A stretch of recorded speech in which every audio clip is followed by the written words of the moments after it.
At 14:23 on September 19, 1944, 5 German Panther tanks moved forward across a Norman field, their engines low and steady, unaware they were already in a kill zone. They were advancing through a shallow depression, invisible from the waist up, their thick frontal armor pointed confidently toward the hedgerows ahead. Above them, hidden behind earth and leaves, an American anti-tank gun waited. Its barrel was raised at an angle it was never meant to reach. The crew had been in position for 6 hours. No one spoke now. No one moved. Every man understood that if they were seen, they would not survive the first return shot. The Panthers continued forward, certain of their protection, certain of their doctrine. What they could not see was the gun aimed not at their front armor, but at the sky above them.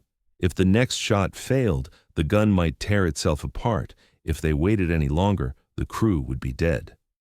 In the next 4 minutes, one forbidden decision would change how American gunners fought German armor for the rest of the war. The gun belonged to Corporal Thomas Bennett. He had been an anti-tank gunner for nearly a year. North Africa, then France. He had seen German armor up close, had watched what happened when American crews did everything right and still didn't survive. The problem in front of him wasn't courage. It was geometry.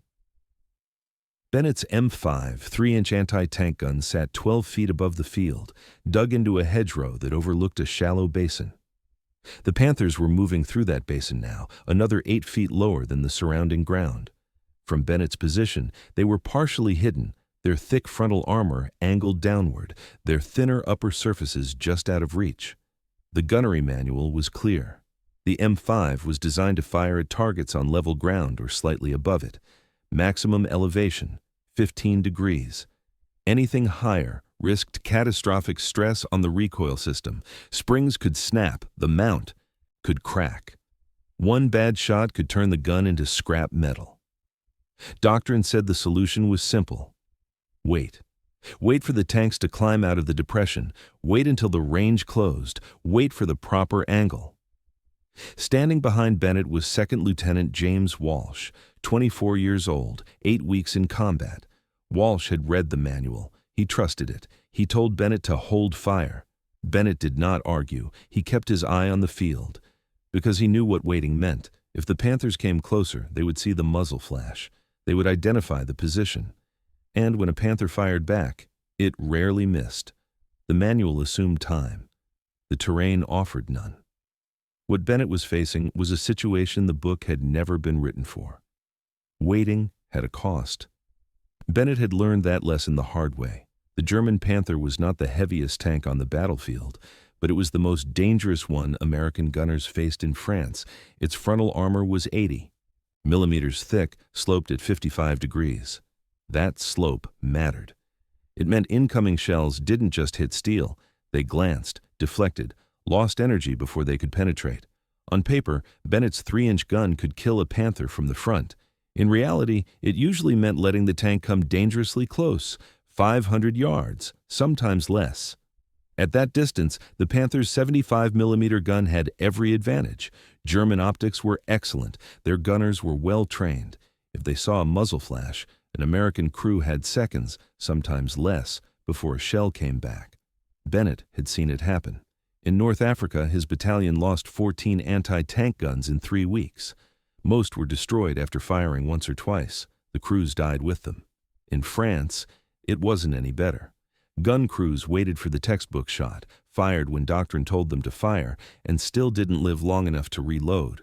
The doctrine was called shoot and scoot. Fire 1 or 2 rounds, then relocate before the enemy could return fire. It worked in theory. In practice, moving a 3,000-pound gun under fire was almost impossible. It had to be hitched to a truck or half-track. The crew had to expose themselves to do it. The vehicle had to start. All of that took minutes. A Panther could cross 300 yards in that time. It could fire 6 or 8 rounds.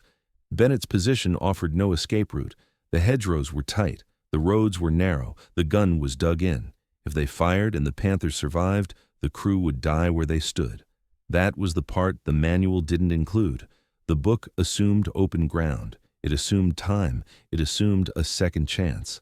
Bennett had watched friends die because they trusted those assumptions. He remembered the sound most of all, the sharp crack of a panther firing, followed by the rising whistle of the shell as it came straight for you. If you heard it, you usually didn't. Usually have time to move. Now the Panthers were still advancing, still hidden by the depression, still unaware of his position. In a few minutes, that would change. If Bennett waited for the perfect angle, he would get it, and his crew would not survive long enough to use it.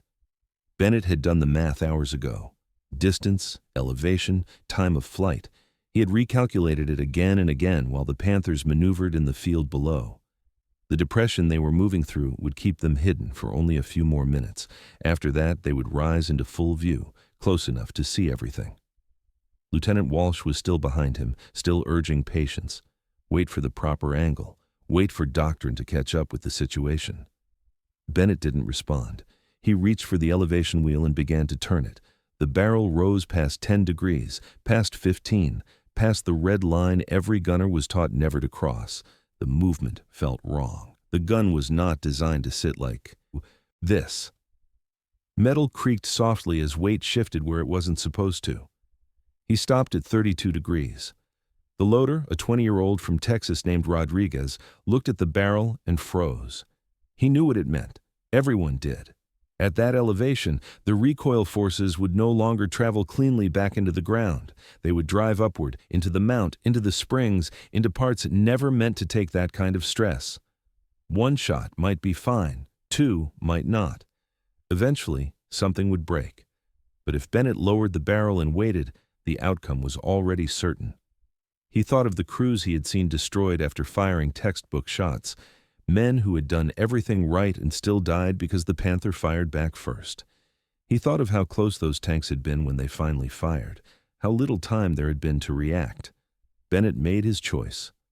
"Load armor piercing," he said. Rodriguez hesitated for half a second, then moved. He grabbed. The shell slid its 20-pound weight into the breech and locked it home. The sound was sharp and final. The crew fell silent. The Panthers were still moving, still unaware, still confident in armor that had protected them every time before. Bennett settled behind the sights. His hands, which had been shaking earlier, were steady now. He wasn't trying to save the gun. He was trying to save the men behind it. He took a breath, fixed his aim on a point above the lead tank, and pulled the trigger. The gun went off with a violence Bennett had never felt before. At normal elevation, the M5 recoiled straight back, the force absorbed smoothly by its springs and mount. At 32 degrees, everything changed. The gun lurched upward like it had been kicked. Metal screamed against metal. The entire carriage shuddered, and for a split second, Bennett thought the mount might tear itself apart. The blast echoed through the hedgerow. Then there was nothing to see. The shell head arced high into the gray September sky, climbing far above the field. Bennett lost it almost immediately. There was no tracer, no correction, no visual feedback of any kind. At this angle, he was firing blind. He began counting, 1 second, 2, 3. The Panthers kept moving. The lead tank rolled forward at a steady pace, its commander likely scanning the hedgerows at eye level, trained to spot muzzle flashes where anti-tank guns were supposed to be. 4 seconds. 5. Behind Bennett, Lieutenant Walsh said something, but the words didn't register. The recoil had left a sharp ringing in Bennett's ears. All he could hear was his own breathing. 6 seconds. 7. The shell came down almost vertically. It struck the engine deck of the lead Panther at a steep angle, punching through 40 millimeters of top armor as if it wasn't there. The steel gave way instantly. The solid shot tore into the engine compartment, shredded fuel lines, ruptured oil reservoirs, and carried its momentum straight through the heart of the tank. A burst of flame erupted from the rear deck. Thick black smoke followed seconds later. The Panther lurched, slowed, and stopped. The other 4 tanks froze in place. Their commanders knew they had been fired on. They had heard the gun. But the angle was wrong. Anti-tank guns, it didn't do this. They didn't fire from above. They didn't drop shells onto engines and turret roofs. Training said so. Experience said so. For several long seconds, the German crews searched the hedgerows again, looking for the threat where it was supposed to be. Bennett didn't wait. "Load," he said.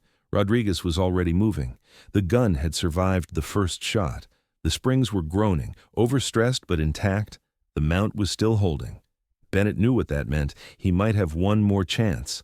And if he did, the first shot wouldn't be dismissed as luck. Rodriguez slammed the second shell into the breech and locked it. His movements were fast now, mechanical, driven by adrenaline and training. He didn't look at the barrel. He didn't look at the field. He just did his job.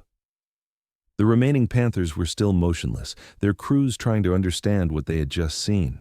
Smoke was pouring from the lead tank's engine deck, rising straight into the air. It didn't look like a frontal penetration. It didn't look like artillery either. For a few precious seconds, the Germans hesitated. Bennett sighted on the second Panther. He kept the same elevation, the same impossible angle.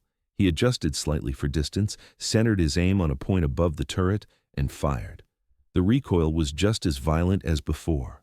The gun bucked upward again, the springs groaning under stress they were never designed to handle. Dust and leaves rained down from the hedgerow as the blast rolled outward. Once more, the shell vanished into the sky.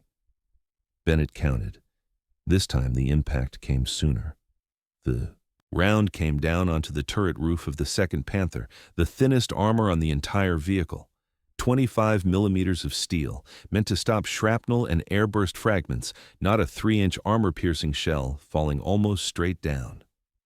The shell punched through cleanly and disappeared into the crew compartment. The tank jerked to a halt. Black smoke poured from the commander's hatch. No one climbed out. Now the German crews understood one thing clearly. They were being attacked from above. The remaining 3 Panthers began to reverse, their engines roaring as they tried to back out of the depression. Panthers were powerful machines, but they were heavy, nearly 60 tons, and they did not move quickly in reverse. Their thick frontal armor was useless now, angled away from a threat they couldn't face.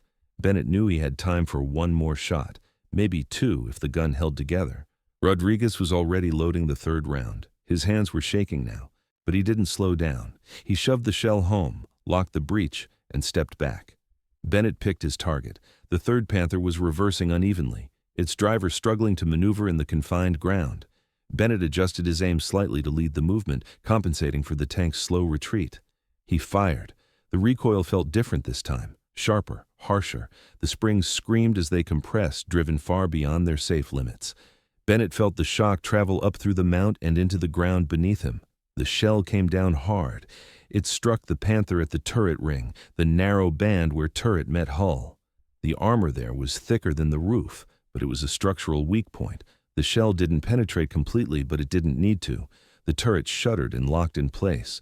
The Panther stopped moving. Its gun, now frozen, could no longer traverse. The tank was still intact, still armed, but it was effectively blind and helpless. 20 seconds later, the hatches flew open. The crew bailed out and ran for the tree line, abandoning the vehicle where it sat. The last 2 Panthers finally cleared the depression and disappeared behind a low ridge, engines straining as they fled the field. The entire engagement had lasted less than 2 minutes. 3 Panthers destroyed or disabled, no return fire. Bennett's crew was still alive. For several seconds, no one spoke. The only sound was the ticking of cooling metal and the distant crackle of fire from the first tank. Lieutenant Walsh stood behind the gun, staring at the field. When he finally found his voice, he didn't shout. He didn't congratulate anyone. He asked a single question. How did you know? Bennett didn't answer right away, because the truth was he hadn't known. He had calculated, he had guessed, he had hoped. And now, standing beside a gun that should have failed and a crew that should have been dead, he understood. Something else. This wasn't luck, and it wasn't going to stay a secret for long. What Bennett had done wasn't clever. It was physics. German engineers had designed the Panther to survive exactly the kind of fight they expected. Thick frontal armor, heavy slope. The places enemy shells were supposed to hit were reinforced accordingly. 80 millimeters on the glacis, 60 on the turret face. Steel angled to deflect rounds even when penetration was possible. But tanks, like all machines, are compromises. The Panther's top armor was never meant to stop a direct hit. 40 millimeters over the engine deck, 25 over the turret roof. Enough to protect against shrapnel, enough to survive airbursts, not enough to stop a solid 3-inch shell falling almost straight down. At high elevation, Bennett's shot didn't just travel forward, It climbed. The shell rose hundreds of feet into the air before gravity pulled it back down. On the descent, it accelerated, regaining much of the velocity it had when it left the barrel. By the time it struck the tank, all of that energy was concentrated into a single, unforgiving point. There was no slope to deflect it, no angle to save the armor, just steel meeting force. The high angle solved another problem too. When American guns fired from level ground, their shells struck angled armor and often glanced away. Even good hits sometimes failed because geometry worked against them. From above, geometry flipped. The weakest armor was flat. The impact was direct. German doctrine never accounted for this. Panther crews were trained to scan hedgerows, buildings, and tree lines at eye level. They were taught to spot muzzle flashes where anti-tank guns were supposed to be. Their instincts, their drills, and their reactions were all built around that assumption. When the first shell came from above, they didn't recognize the threat. When the second did the same, confusion turned into hesitation. Those seconds mattered. Bennett hadn't outthought German engineers. He had simply attacked the one place they never expected to be attacked from, and he hadn't been alone in seeing it. As the smoke rose from the field and the surviving Panthers withdrew, men in nearby positions lowered their binoculars and stared at the sky where the shells had arced. They had seen the angle, they had seen the results, and they understood exactly what it meant. The technique didn't move up the chain of command, it moved sideways. Within an hour, men from nearby gun positions began filtering through the hedgerows toward Bennett's emplacement. Corporals, sergeants, experienced gunners who had watched the engagement through binoculars and couldn't believe what they had seen. They didn't ask for reports. They didn't ask for permission. They asked one question. How high? Bennett showed them the elevation wheel. He explained the distances, the angles, the risks. He didn't promise it would work every time, and he didn't hide the cost. He told them the recoil could destroy the gun, that springs would fail, that mounts could crack. None of them seemed concerned. They had already watched too many crews die doing things the approved way. The method spread the way real battlefield knowledge always does. Quiet conversations behind vehicles, diagrams scratched into dirt with sticks, gunners practicing elevation when no officers were nearby, memorizing what 30 degrees looked like by feel. No one wrote it down. No one filed a report. They didn't want attention. Attention brought questions. Questions brought orders to stop. Within days, multiple guns in the battalion were using high-angle fire when the terrain allowed it. Not every shot worked. Some guns broke after only a handful of rounds. Recoil springs snapped. Mounts warped. Guns were dragged back to maintenance areas, repaired as best they could, and sent out again. The difference was in what happened to the crews. In August, Panthers had been killing American anti-tank teams faster than they could be replaced. In September, that pattern began to change. Guns were still being damaged, but fewer crews were wiped out. Panthers were being hit from distances where they couldn't effectively return fire. Division headquarters noticed the statistics. Losses were down, kill ratios were improving. No one could explain why, and no one who knew the real reason was eager to say it out loud. Because the technique worked only as long as it remained unofficial, and because sooner or later, the men on the other side of the field were going to realize something had changed. The first German reports made little sense. Panther crews described shells striking from above, punching through engine decks and turret roofs at steep angles. Some claimed the rounds had fallen almost vertically. Others insisted it must have been artillery, despite the precision of the hits. Artillery didn't do that. At first, the reports were dismissed. Tank crews under fire often misjudged what had hit them. Stress distorted memory. Confusion was expected. German doctrine was clear. American anti-tank guns could not fire effectively at such elevations. It simply wasn't possible. But the reports kept coming. By late September, patterns were forming. Panthers were being destroyed in low ground, in shallow depressions, in places where the frontal armor had always been strongest. Damage assessments showed penetrations through top armor that should never have been exposed to direct fire. German commanders began to understand that this was not a new weapon. It was a new way of using an old one.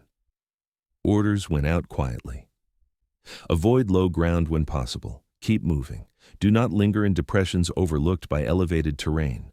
Some crews welded spare track links and scrap metal onto turret roofs and engine decks, adding weight in a desperate attempt to regain a sense of protection. It didn't help much. The real damage wasn't just mechanical, it was psychological. Panther crews had always trusted their frontal armor. They advanced knowing that American gunners had to let them come close to have any chance at all. That confidence was gone now. Tanks that had once pushed forward aggressively began to hesitate. Commanders spent more time scanning hills and hedgerows above them than the ground ahead. They started looking up. Movement slowed, routes narrowed, attacks became cautious. Terrain that had once been acceptable was now treated as dangerous. For the first time since Normandy, German tank crews felt exposed in a way their armor could not fix. They were no longer sure where the next shot would come from, and that uncertainty followed them into every engagement that came after. The technique was not a miracle, it had limits, and every gunner who used it understood them. High-angle fire only worked when the terrain allowed it. If the enemy was on equal ground, or higher ground, the advantage disappeared. Aiming was never precise. At steep elevation, gunners couldn't see the point of impact until the shell came down. Every shot involved estimation, experience, and a measure of guesswork. And the cost was real. The M5 gun had never been designed to absorb recoil forces at those angles. Each high-elevation shot drove the recoil springs beyond their limits. Metal heated, stretched, and weakened. Some guns failed after only a few rounds. Others lasted longer. None were meant to last at all. Bennett's gun survived its first engagement. It survived the second. Then, after repeated use, one of the recoil springs finally fractured. The gun was dragged back to a maintenance area, repaired as best the crew could manage, and sent back into action. It would break again and again. Each time, the solution was the same. Replace the damaged parts, put the gun back in the line. The equipment was expendable. The men were not. Officially, nothing had changed. After-action reports described engagements at extended range. Elevation angles were omitted. No manuals were rewritten. No formal guidance was issued encouraging the method. When engineers reviewed scattered reports, they came to the obvious conclusion. Firing at such angles damaged the gun and should not be recommended. They were correct, but they were also too late. By the time concerns filtered upward, the results were already visible in the casualty lists. Fewer American gun crews were being wiped out. Panthers were being destroyed in situations that had once been fatal for the men facing them. No one wanted to draw attention to the reason. Officers who knew looked the other way. Maintenance logs were kept vague. Gunners didn't talk about the technique in front of anyone who might stop it. Silence became part of the system. The Army did not officially approve what Bennett and others were doing, but it didn't stop them either. Because everyone involved understood the trade being made. Steel could be replaced. The men behind it could not. The war moved on. Battalions advanced out of Normandy through France, then into Germany. New positions were dug. New Panthers were encountered. The high-angle shots were used when they could be used, ignored when the terrain made them impossible. There were no medals for it. No citations were written describing what Bennett had done in that hedgerow. Officially, nothing unusual had occurred. His gun had engaged enemy armor at extended range. The details ended there. Bennett survived the war. He went home to Ohio after Germany fell, traded the sound of engines and steel for the steady rhythm of factory machines. He married. He raised a family. He worked for decades without ever talking much about what he had done. When people asked about the war, he told them he had been an anti-tank gunner. France, Germany, that was all. The Army did not record the shoe. Technique as doctrine. Manuals remained unchanged. Museums displayed the M5 gun with placards listing specifications and service dates, careful to note that it was effective when used properly. What properly meant was never explained. The men who knew the truth carried it quietly. They always had. The idea did not die in that hedgerow. It waited. After the war, armies studied why tanks kept being destroyed from directions their armor could not protect. Engineers reached the same conclusion Bennett had reached under fire in 1944. No matter how thick the front of a tank becomes, its weakest point will always be the top. Modern anti-tank weapons are built around that truth. They rise, arc, and come down onto thin armor using gravity and geometry instead of brute force. The technology is different, the principle is the same. Top attack did not begin in a laboratory. It began with a corporal who understood that following the rules would get his crew killed. Thomas Bennett never received recognition for the decision he made that day. His name never appeared in field manuals or technical bulletins. He never asked for credit, and he never claimed it. He trusted his calculations. He trusted his experience. And when the moment came, he trusted his crew with a decision that saved their lives. If you found this story worth remembering, thank you for staying with it. Stories like this survive only if they're told. And sometimes, the most important changes in war don't come from orders or permission. They come from someone who refuses to die the approved way.